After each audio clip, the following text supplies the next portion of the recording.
સવારની શરૂઆત થઈ ગઈ છે કોફીથી. Hot coffee and black coffee.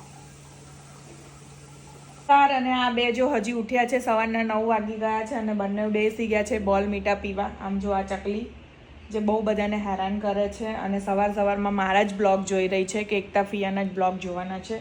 અને આ જો આના વાળ જો કેવા થઈ ગયા છે. જો ઉઠી ના તો ગાઈસ સારી મોર્નિંગ વોક કરી આવી છે અને સૂઈ ગઈ છે. તઈ બી જોવાનું ટેડી બિચારો દબાઈ ગયો છે અને નકરાના ફિયાના જ બ્લોગ જોયા કરશે. જો એક આવાર ગાઈસ અમે લોકો જો ખાવા બેસી ગયા છીએ. નવા ચોખા હતા કૃષ્ણ કમોદ, તો એનું બનાવી નાખ્યું છે અને હું પણ બેસી ગઈ છું. નીચું પણ પાછળ બેસી ગયું છે અને ખીચડી પતવાઈ ત્યારે તો યાદ આવ્યું કે અમારે લોકોને બ્લોગ લેવાનો છે. ભૂમિયા શું કરે છો? આ ચોખા છે બેટા. આ ચોખાને દિવેલ લગાવીને મૂકી દેવાના એટલે આખું વર્ષ એવા ને એવા રહેશે. એવું? હા. કયા ચોખા છે?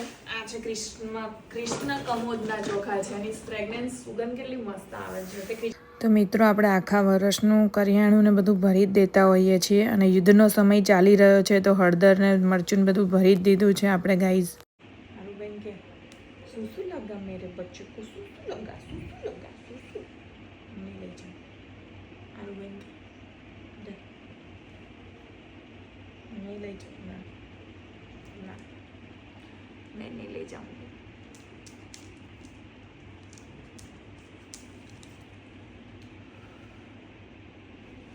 દૂધ પી લીધું છે. 4:30 જ થયા છે. જો પાછળ ઘડિયાળ બી છે અને હવે આરામ કરી રહ્યો છે. લખીને થાકી ગયો છોકરો.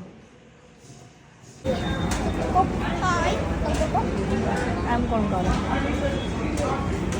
By bye, good night. આરોને વાગી ગયું છે હોઠ ઉપર અને એણે જો એના ટેડી ભેગા કર્યા છે.